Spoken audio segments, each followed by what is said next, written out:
ഇത് സ്റ്റാലിന്റെ റഷ്യയല്ല, ബഹുമാനപ്പെട്ട മുഖ്യമന്ത്രി, ഇത് ജനാധിപത്യ കേരളമാണ്.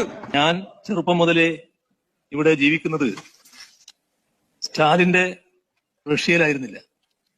ജവഹർലാൽ നെഹ്റു നേതൃത്വം കൊടുത്ത കോൺഗ്രസ് ഭരണത്തിന് കീഴിലായിരുന്നു രാജ്യമാകെ. അവിടെയുള്ള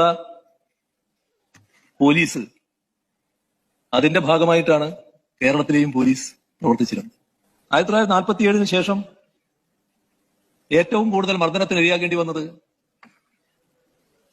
ഞങ്ങളുടെ സഖാക്കളായിരുന്നു, കമ്മ്യൂണിസ്റ്റുകാരെ. അത് സ്റ്റാലിനെ അനുകരിച്ചതുകൊണ്ടാണോ എന്നറിയില്ല. കോൺഗ്രസിന്റെ നേതൃത്വത്തിലാണ് കാര്യങ്ങൾ രാജ്യത്ത് നടന്നിരുന്നത്.